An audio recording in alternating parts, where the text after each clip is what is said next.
Hi, I'm Maisa Jacobs. This is Medium Smart.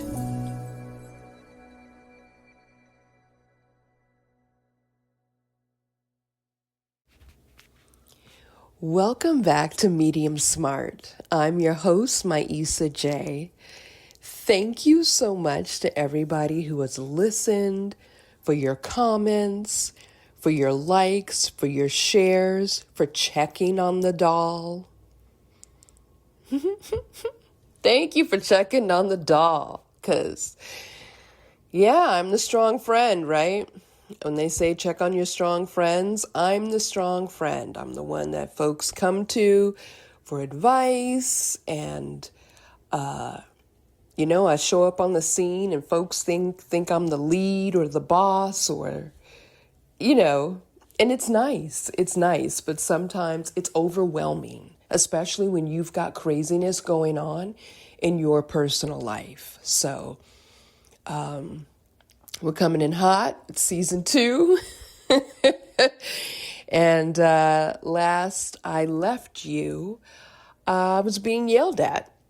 I was being, it was more than yelling. A grown-ass 58-year-old man was charging at me, asking me, not even asking, I don't even know. I've never, this person, I don't know who this person was, but, I had found a camera that was taping inside of the apartment I was living in with this man who was supposed to be my man, because he was upset with me no longer sharing my information with him. He had set up a camera. It was in his bedroom. I had opened it. He was supposed to be leaving for the weekend. I was living in the other room. I wanted to just make sure me and Jessica were safe. So I opened up the door to see, just to peek in, and I saw the camera. It was ill hidden with the red light on, such an idiot, on his nightstand, barely behind a plant or something, the lamp he didn't want to buy. That's how I found the camera. And so, yes, I opened up the door to check on my safety and found it. I disconnected the camera and closed the door. And then I just got angry. I just got very angry at this whole entire situation. And I feel like he's done this before to other people. So there's that. In dating him, he was always saying, I got to keep an eye on you. He would grab my arm, playfully, but still grabbing my arm at various times, saying, you're not going anywhere. Trying to whatever. Episode 2 is not about him. I'm just bringing you up to speed on the reasons for my next moves. This person was charging at me. I did not know where to go. I called a big black truck. The man came. He understood the assignment. He packed me and my dog up and the little bit of things that I could grab. I did leave some things behind, but I just started putting my suitcase. I was already packed. I knew that this was coming. I had already moved out of the bedroom, and I needed to get out of this apartment that was no longer mine, right? When I moved in, oh, this is our apartment. I got this for you. I was his queen. And then by the end of summer and at the end of this situation, it was his apartment. And the reason for the camera is because I was tearing up his apartment. When I asked what tearing up meant, because I was very respectful this whole entire time, the tearing up was me removing photos. This person kept trying to get me to make the decision to stay and rejoin the relationship. And when I was looking for an apartment, I asked him if he would be a co-signer, and he said no. He was going to be buying some property later on in the year. And so he was not going to be able to co-sign an apartment for me. And he had brought me a bouquet of flowers. I then threw those flowers away. This was his definition of me tearing up his apartment. And that's the reason why he decided to illegally set up a camera and recording devices in the apartment without my knowledge. We got my things in the big black truck, my dog and I. I was frantic. I had planned to move out of the apartment on September 6th. It was August 28th, and this Negro decided to cause this trouble. This was all on purpose in an effort to scare me, A, and to be he wanted to be the cause and the cure, it seemed. People like this is no longer, it's about the situation, but take in what I'm saying because I'm recording this to help you move forward, see what's happening in the situation, and help you to move forward. This is happening to men and women.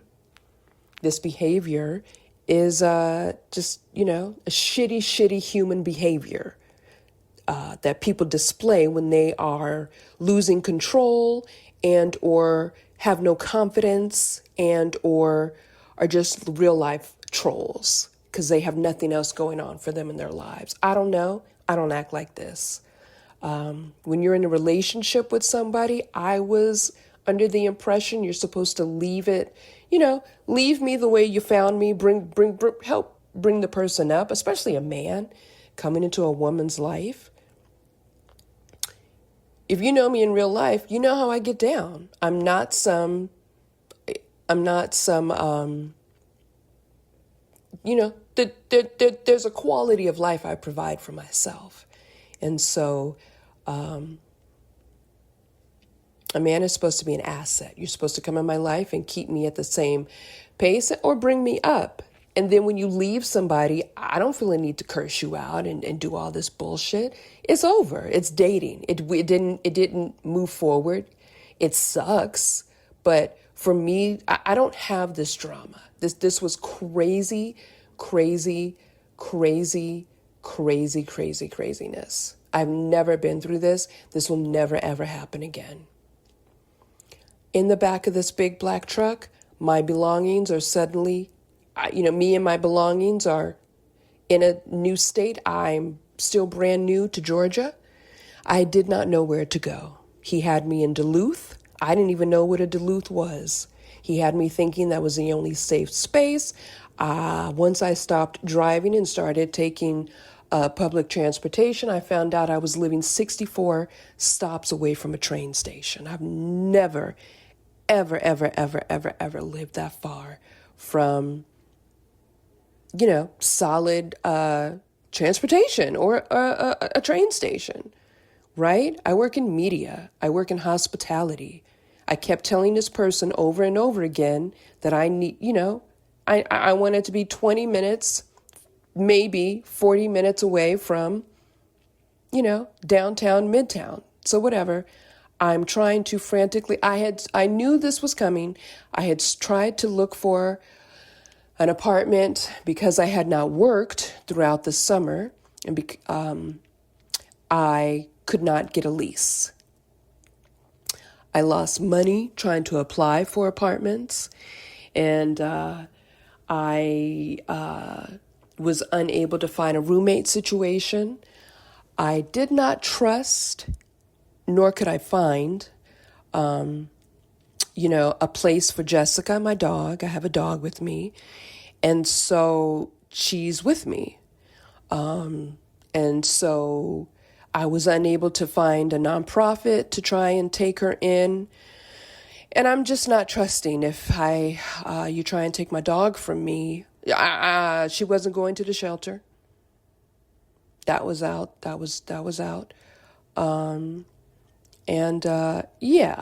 My dog needed to stay with me. That's my baby girl. And If something had happened, I would have had to have, set somebody's nonprofit on or home on fire because they're trying to take my dog. So we didn't go that route. She's with me here to this day. I couldn't find a place quick enough, and this big black truck was the bill was going. The man, he did not expect to have to deal with the frantic woman and her dog. He needed to move on with his day. It was a fucking Lyft or Uber. I don't know what the fuck. And so he pulled over, and I found a motel. I found a motel that would take me and my dog, and that's where he dropped me. And that's where I'm still at on March 24th. That was August 28th, around 2:33. This experience, you cannot, first off, when I drove from California to Georgia, I did stay off in motels, like 2 nights, 3 nights, I forget. And I could tell that people were living there, right? I could tell people were living there, kids, families. It just dawned on me, right? And this is a thing. I don't know if it's all of the South. I don't know, but for sure, this is a thing here in Georgia.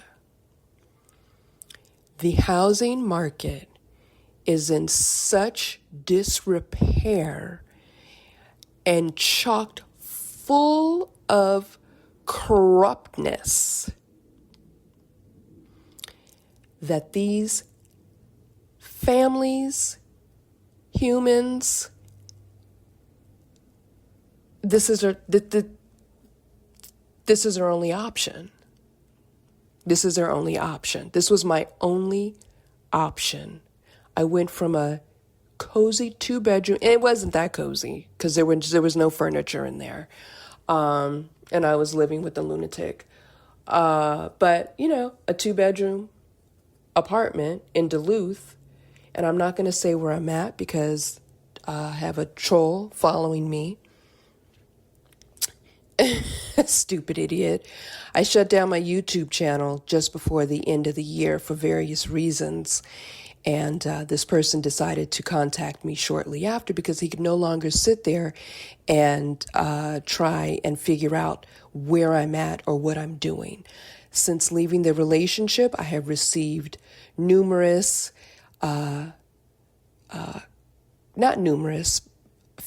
several communications, some trying to be heartfelt. I have a gift for you and Jessica. As if, I had to sell my car this past summer.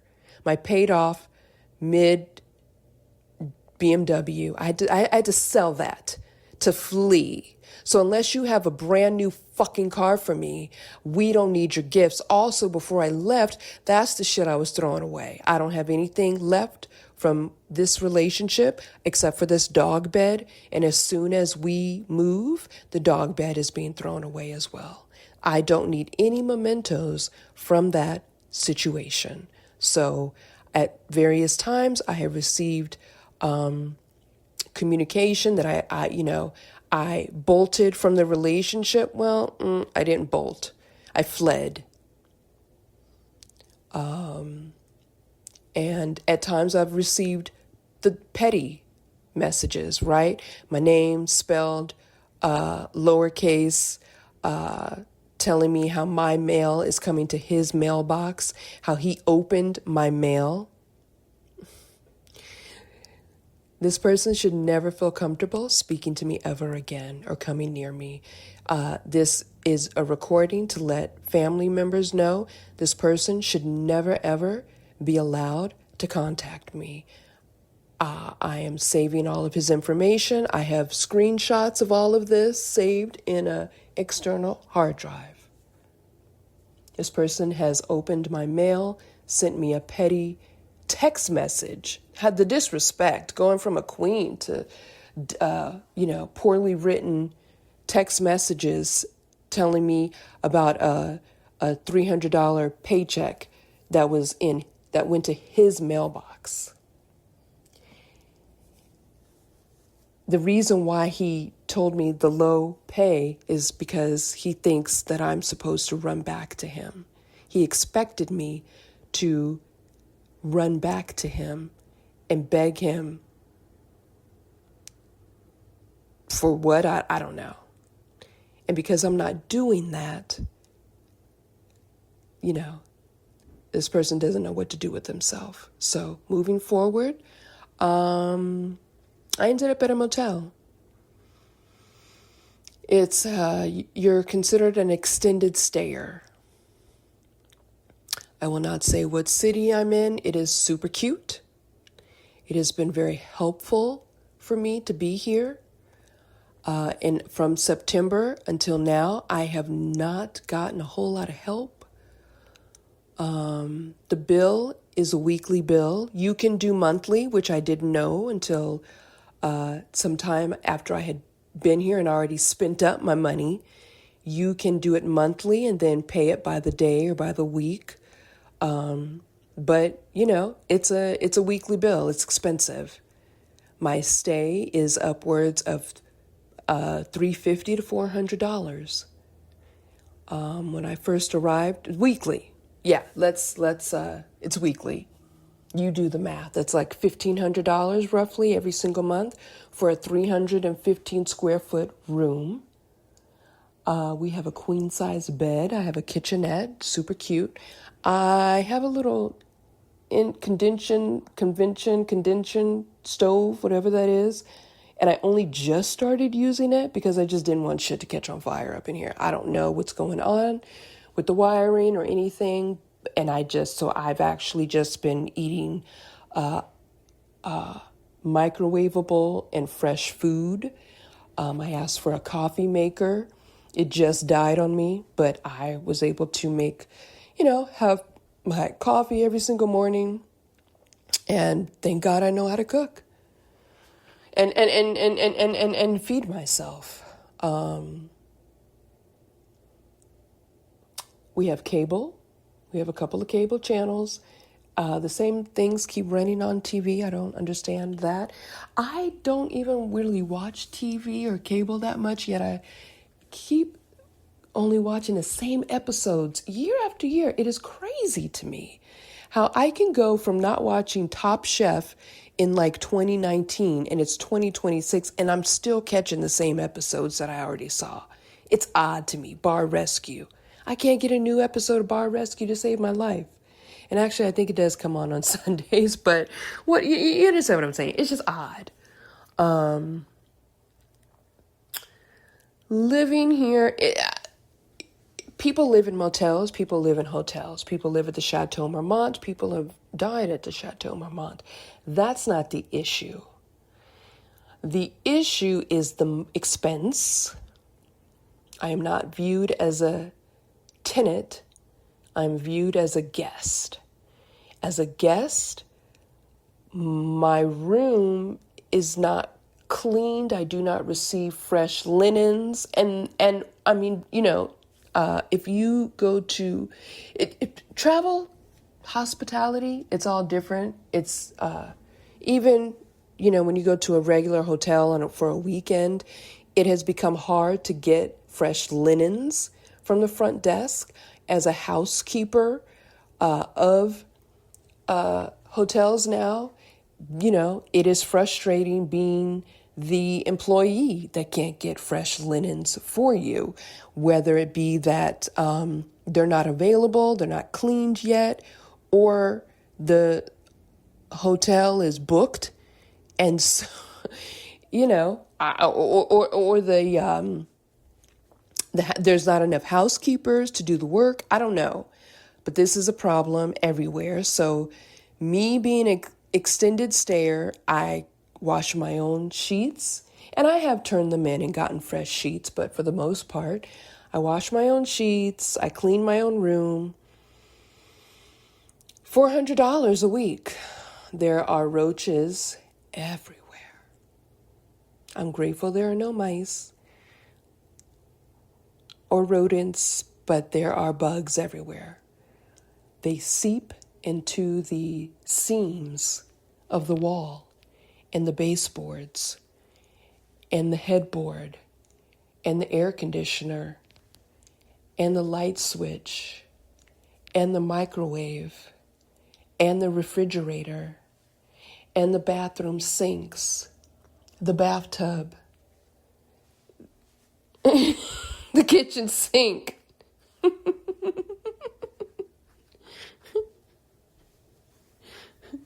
I have not unpacked. Since August 28th, I have been living out of my suitcases. And I am grateful that I know how to do it. Oddly, I'm built for this.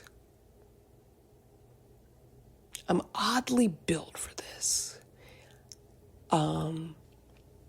Yeah, I am living out of my suitcases still. I keep my suitcases closed tight. I have packed and repacked and just really, popped in to make sure that nobody's going to be riding with me out of here.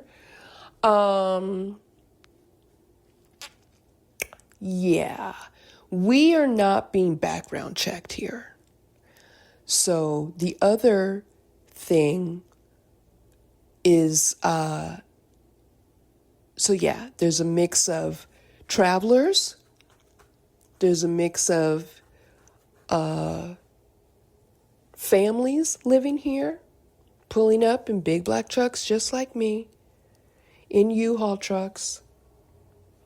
And you have the option of taking out the furniture, so you can bring in your own furniture if you like. People have their rooms are decorated. Mine is not. I did not plan to be here this long. I did not understand what was going to. I just knew I needed to leave and give that man back his apartment. I did not know anything.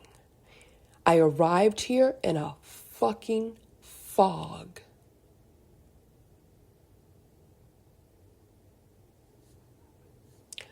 A grown man, a man who claimed to love me, that I had been in a relationship. There were good times here. There was no need to act like this. He was charging at me, asking me where the camera was. Maisa, I'm not playing with you, were his words. Moving in and out of the apartment as if he was going to call the police on me. I had to go.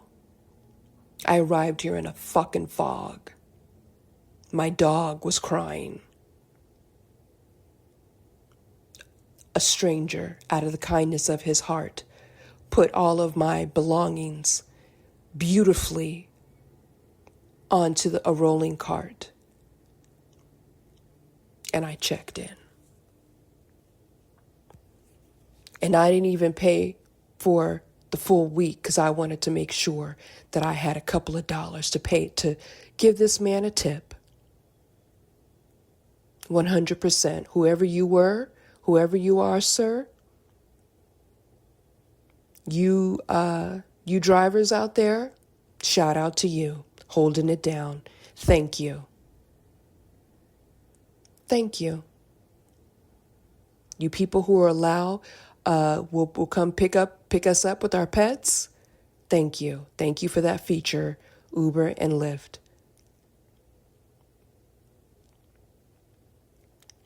That first night by myself, I slept so good. It was Labor Day weekend. I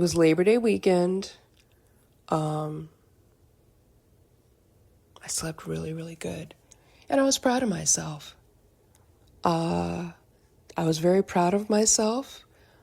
Very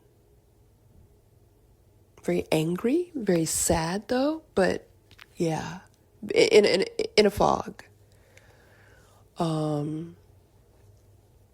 I've now been here September, October, November. Wait, look, I'm a lunatic. September, October, November, December, January, February, March. I have missed every holiday since Labor Day. to now. My birthday was September 27th. A friend had popped into town the month before and left me some chocolate with a little bit of oomph in it, little, chippy chocolate. And so I had been saving that for a special occasion.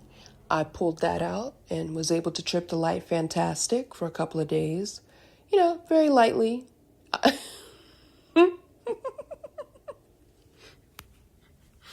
Let's get into this real quick. I enjoy drugs.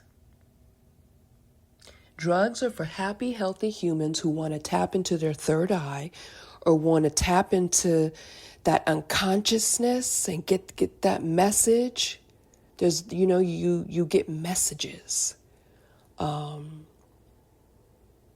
enjoy psychedelics. I enjoy marijuana. I'm not a big drinker. I don't really enjoy liquor or alcohol. I will drink 100%. And when I remember that I have the option of drinking, when I do drink, it's fun. It's a good time. I'm a good time.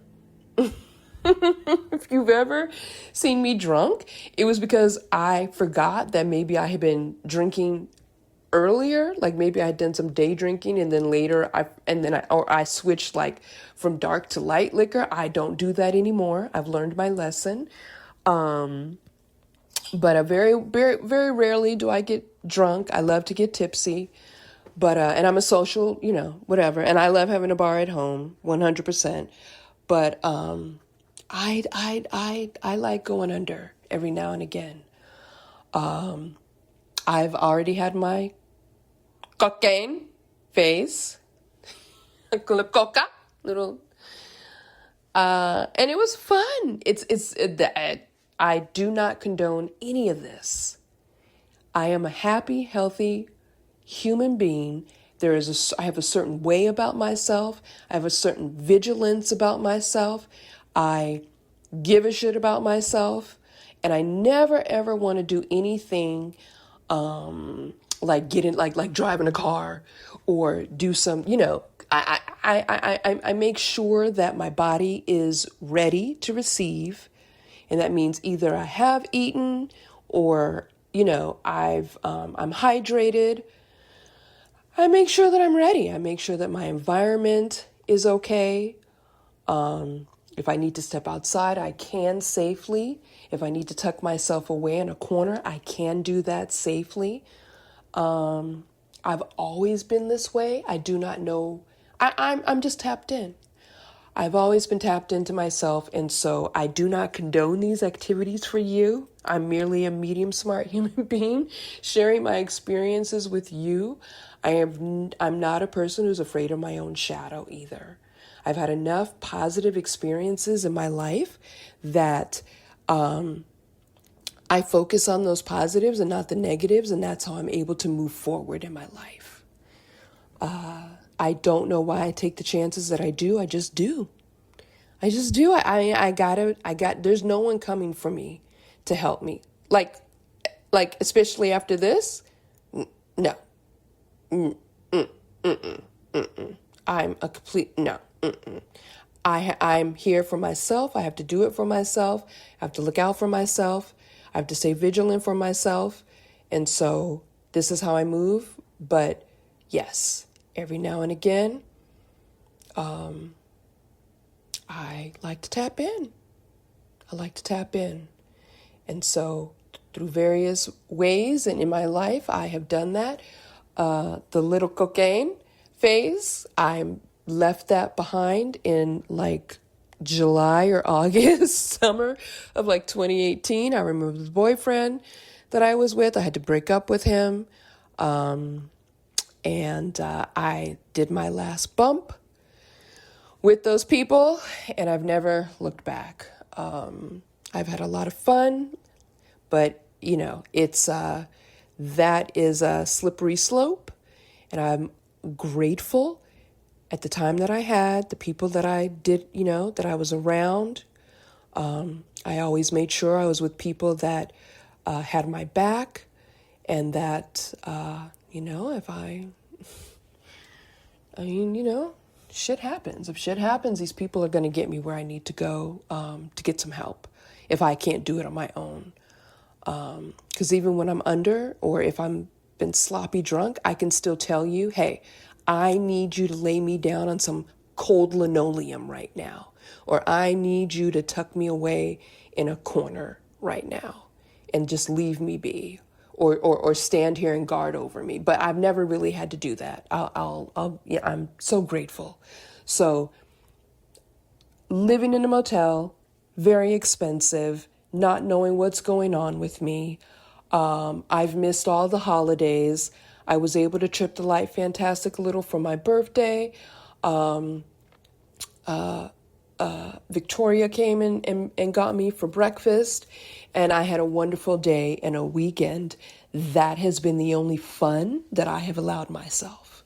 I am a stoner. I smoke marijuana on a regular basis. I have not allowed myself to smoke or buy anything because I don't have the money. The only work that I have been able to find is part-time. You do the fucking math. You do the math.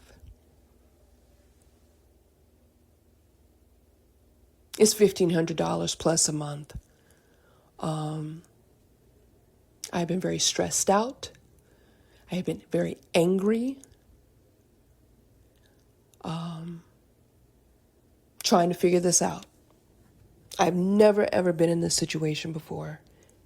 I am in a new state. I do not know the city that I'm in. I've had to slowly bring myself up out of my fog. And I've been doing it.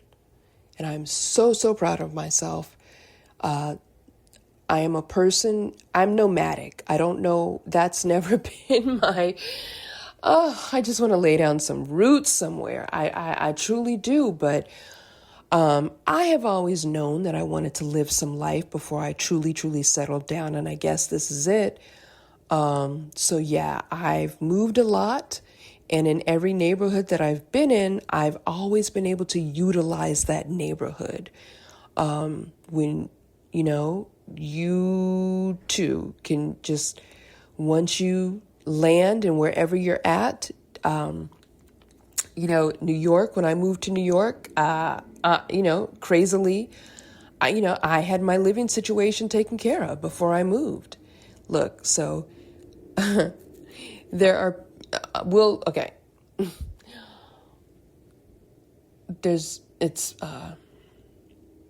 I'm oddly built for this.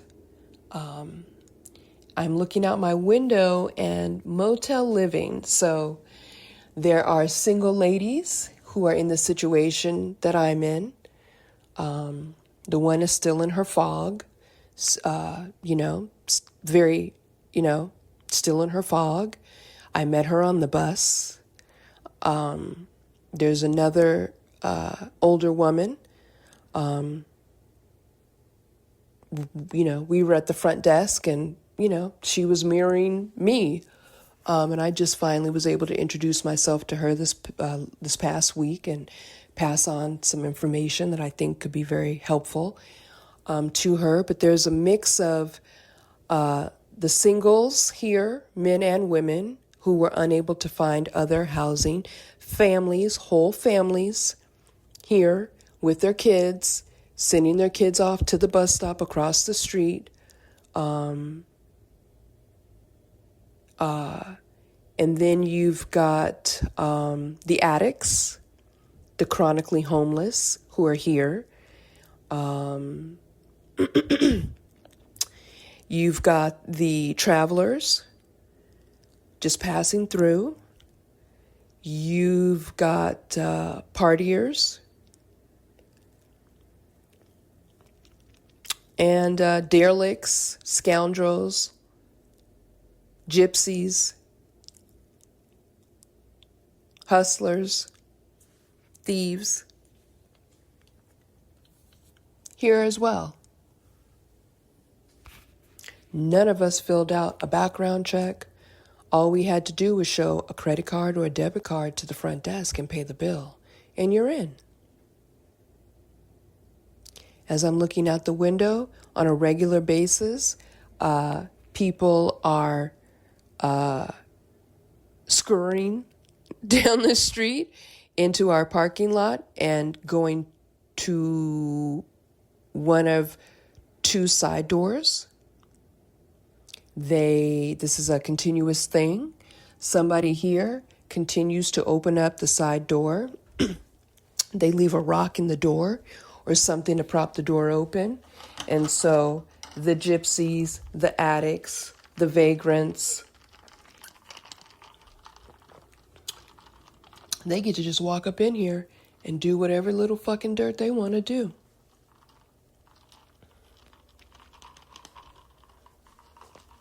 I don't mean to eat or drink, but, I want to get this out of me. I want to get this on wax. I love that I keep saying I'm putting out an album. This is my album. This is my opus. This is my, what was that guy? Something in Vegas.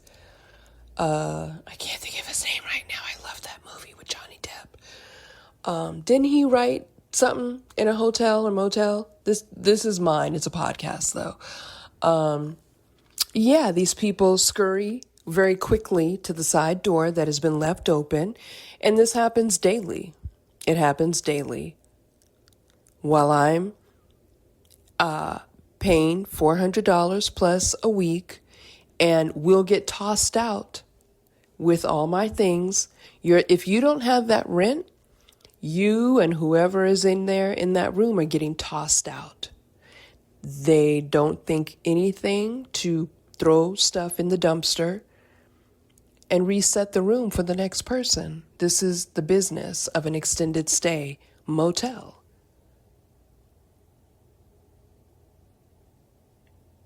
It's vexing. It is vexing.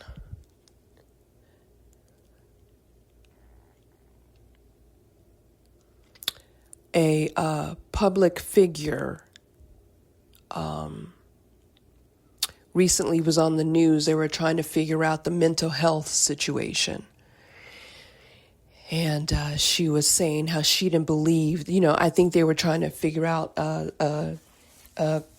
a quality facility. It sounded like that they were going to put together a facility for people that need mental health. And this woman was saying, well, I don't want to lock them up. Well, bitch, where the fuck you think they're being locked up right now? They're my next door neighbor, hun. They're my next door neighbor. The kids that I spoke of that are being raised here, that are being picked up across the street, that's their neighbor as well.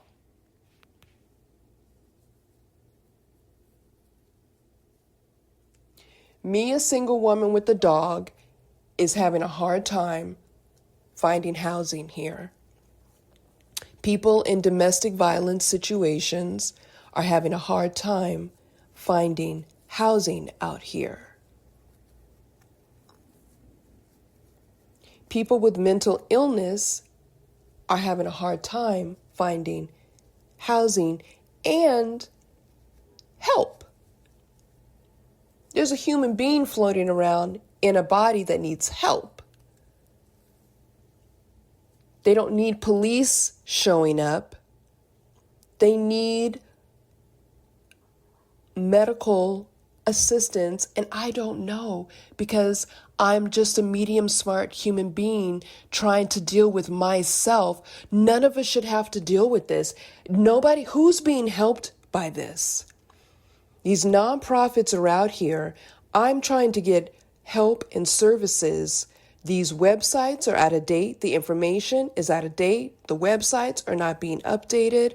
These links are links to nowhere. Me as a single woman, it kind of seems like you don't really care too much. It kind of seems like I need to show up And I don't know how I'm supposed to go to work as well as show up at your nonprofit at the same time. When I'm asking for help, that's kind of defeats the purpose. But to go back to my point, no one is being helped out here. Who's being helped? It seems like I need to have a kid or two, a black eye, broken arm or something before somebody believes me. You know how many times I've had to tell this fucking story of this man charging at me and the reasons for how I ended up in this situation and how I'm here alone and have people listen to the whole situation. And, I have this dog. Can you take her? Oh no, we can't. Oh no, that program is done. And oh, well, God bless you.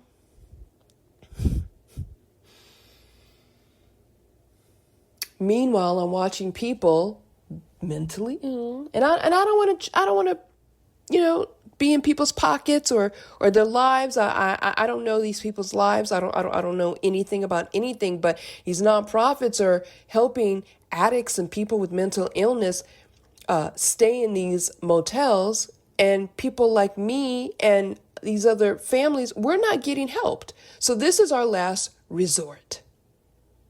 This is our last resort. So to see people scurrying up in through the side fucking door, I kick rocks out of the door. You want to pound on the door? I don't see you. I can't. There's absolutely no fucking way. So I have been trying to keep this all together myself. And I think it was the day D'Angelo passed away. I was just having a very, very rough time. I had come to the end of my rope. I'm working a part-time job, $16 an hour. My boss is doing what she can, giving me as many hours as she can give me. That's only, it's 37 hours a week, $16 an hour. I'm working 6 days a week, only having 1 day off.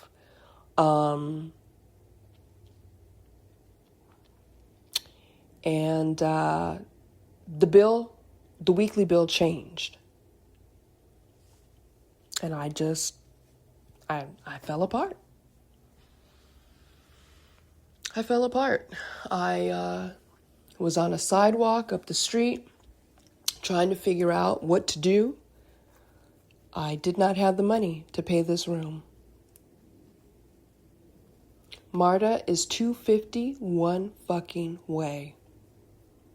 MARTA is the bus and transit system out here. It's $2.50 one way. That's $5 a day just to get to work. You do the math. $16 an hour, 37 hours a week. The bill jumped from it jumped overnight. No notice, no nothing. And I could not pay that bill. I had been keeping this all together, and I had to put the word out. And that's where I posted on social media that I needed help.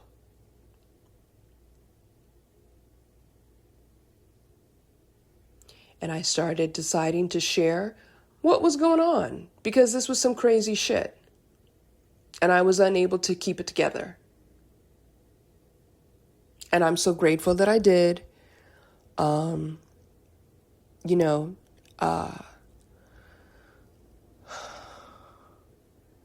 My angels showed up for me.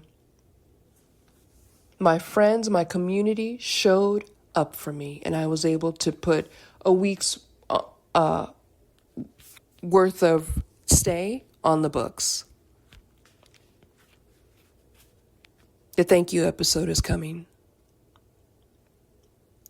My community stepped in and helped me. I had gone to get a shopping basket.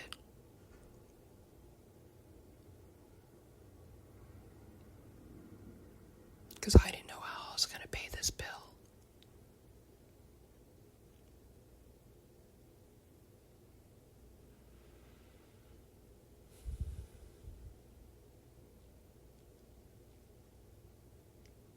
I have missed every holiday. I have missed every weekend. I have missed every your birthday greetings. My apologies if I've missed your birthday. I've been under a lot of stress looking for work, and I've had to become obsessed with myself and trying to keep it together. And so with that, just the anger, keeping that together, I got very angry. I shouldn't have to call on other people to help me. This person needed to help me. I decided to call his family. I had already, when I moved out of the bedroom, I had already sent word to Marlon that his cousin was wilding out. Marlon, to this day, has not reached back out to me. I sent an email telling him what was going on with me, asking him, and so at this point, I had left some of my stuff at this man's apartment. I wanted that packed up. And I asked for like $700 because I just thought it was crazy. I should not be going through this. I should not have to ask my family and community to help me. At one point I thought, but no, this is crazy. This millionaire, this man who had told me he would retire me. And, please don't think that I took it with a grain of salt, but I didn't think that it would end like this. I didn't think that this person would treat me this way. Try to. This was all a petty move. He did all this to be petty because he's a small human being. And I'm aware of that, but still, you're fucking with my goddamn life now. I'm fighting for my fucking goddamn life right now. In a state that I have two friends. I know two people here. And I don't know where the fuck I'm at right now. I felt the need to start speaking up for myself. And for you to all show up for me, no. I really, really needed to step it up. So, yeah, Marlon received an email from me letting him know what was going on, catching him up, and asking him to perhaps, get this man to put some money into my bank account. I sent a audio text message to his mother.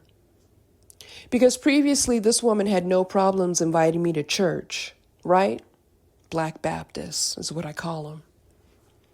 My mom used to get upset at the Black Baptists, and I would tell her, listen, you go to church to congregate with like-minded people. Go and get the word and get the fuck up out of there, right?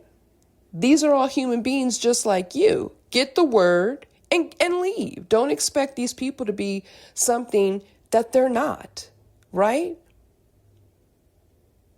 I'm pro-church, and prayer and God, but I'm also my own God, and I could throw in some gospel music right now and have some really fun and great praise and worship right now. I could throw on a sermon right now and have a great service. I don't need to sit up in every Sunday. So this trick, I called his mother a trick, was you could call and invite me repeatedly to church at 6 in the fucking morning. Oh, this trick ain't going to the 11 o'clock service. She's showing up to 6, 7 o'clock service, and she expected us to show up too. And he would do it, and I just refused to do it because I just started noticing the dynamics between them, right? Her son, this man's brother, didn't really fuck with them. And I never really understood it. It didn't matter. I saw it, though. He always claimed to be at work and busy, right? And, come to find out, he's in a happy marriage, long term. Wife just retired, driving a brand new Mercedes, grown children, thriving. They're on vacations.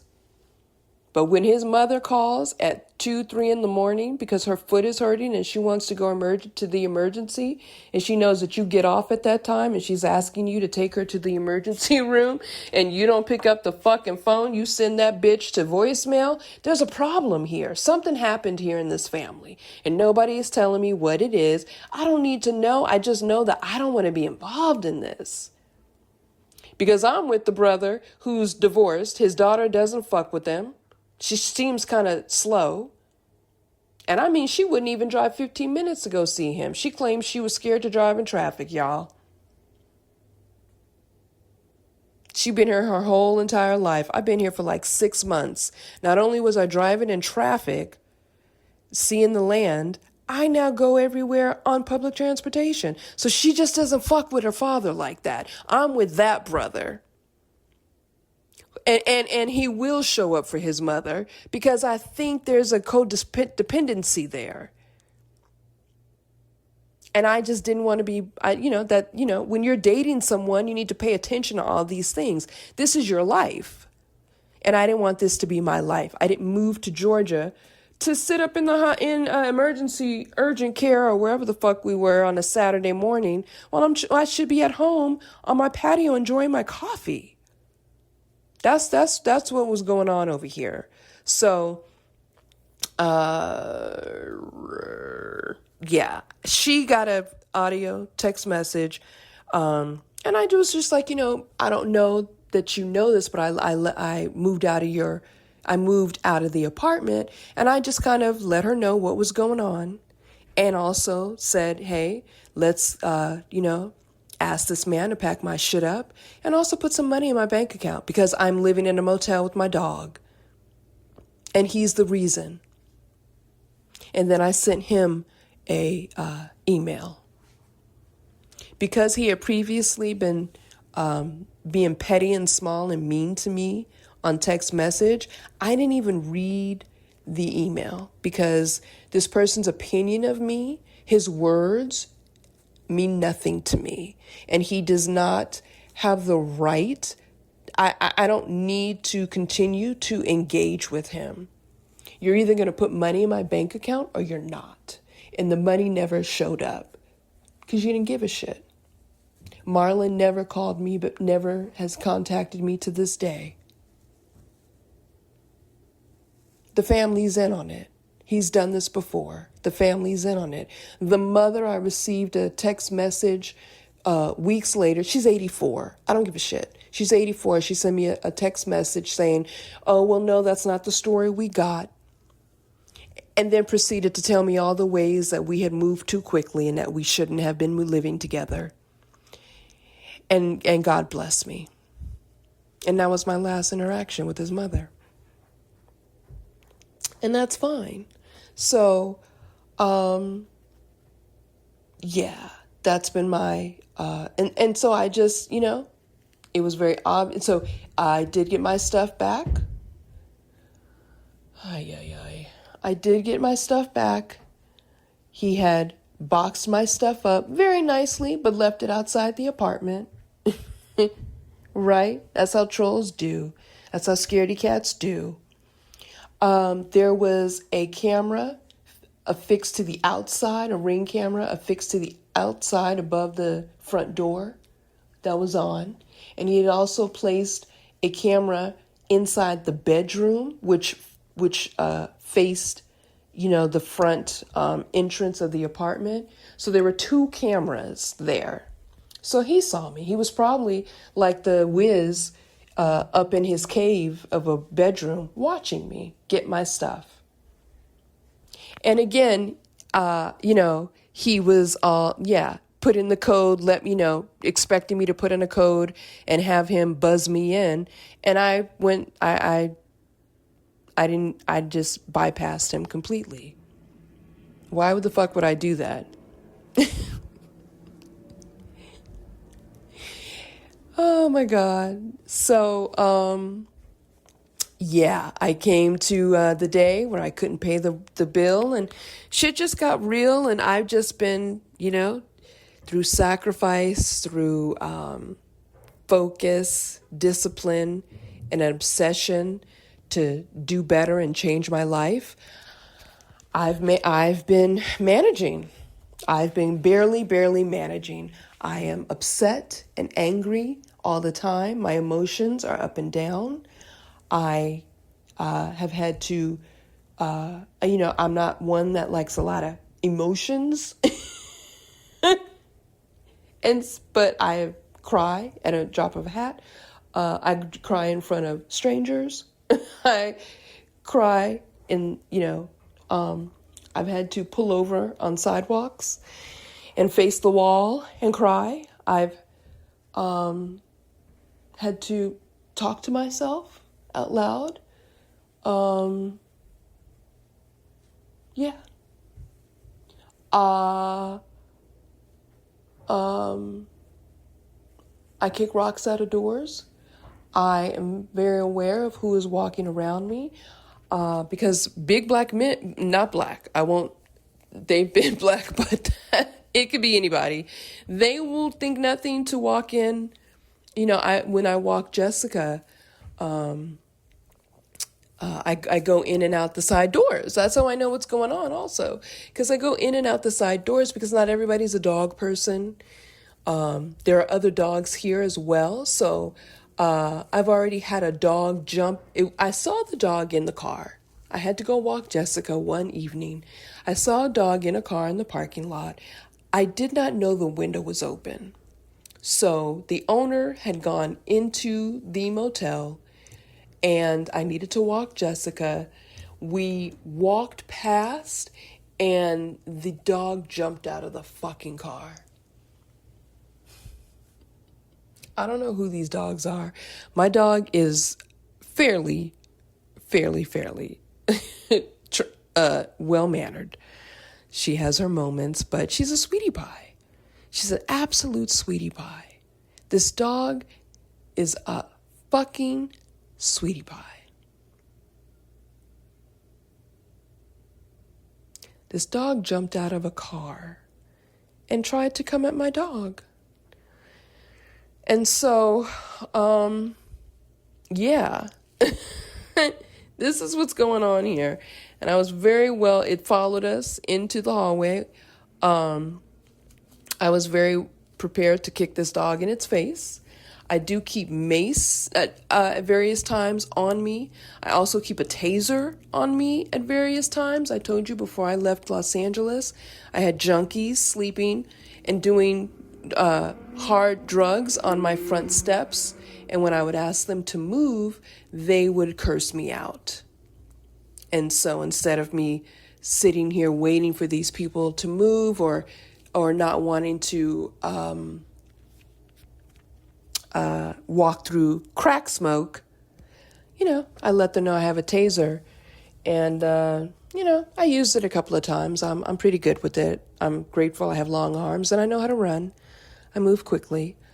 But I keep these things on me because I don't know what's going on. I just don't know what's going on around me. So,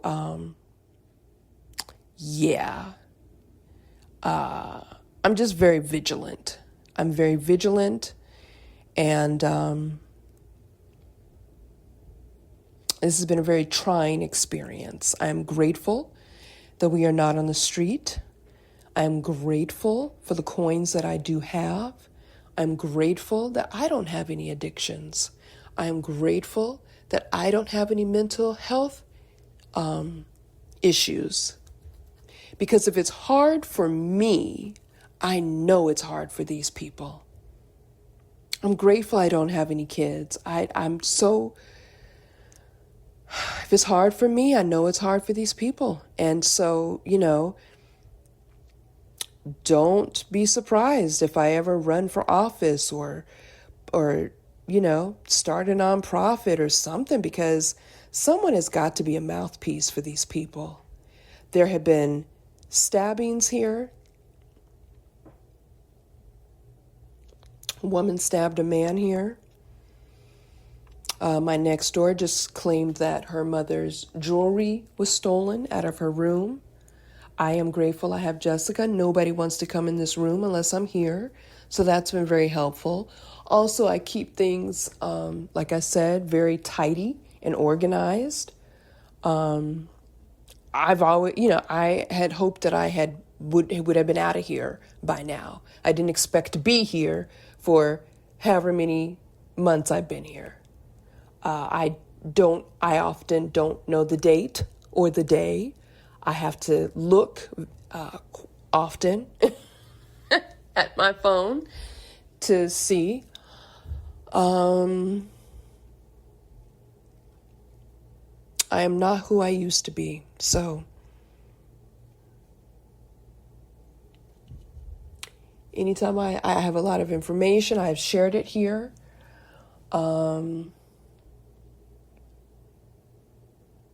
Yeah. So how have I been paying for this? Oh, yeah. Dude upstairs, he's not here anymore, but him and his gal pal got high one day and went to sleep and flooded my bathroom. So at 2 in the morning, I saved a video for prosperity. I have a video. I awoke to plops of plop sounds, and they had gone to sleep, and my bathroom flooded. This is the shit that's going on here for $400 a week. So how have I been paying for this?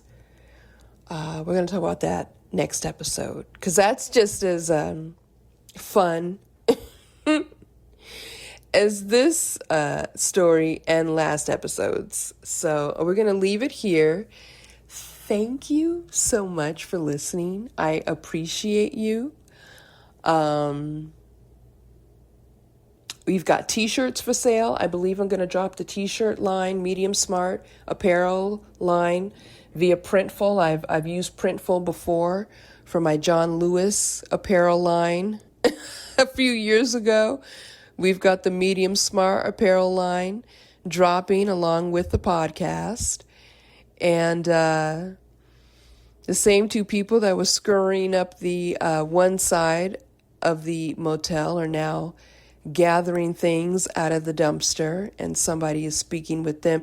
Now, that person will speak with them, but completely drive past me, right? So you can hate on us. Figured, how does a single person end up like this? It's because nobody gives a shit. But these two derelicts have been here all week, for 2 weeks, allowed to be here, be derelicts, allowed to be addicts, allowed to bring their friends here to sell drugs and be derelicts. This is what's going on outside my window right now. So I'm going to end this episode. Medium Smart. Pick up check out the store. I'll drop the link. I don't have a link. Just talk to me about it. I'll tell you. But thank you. I'll see you next episode.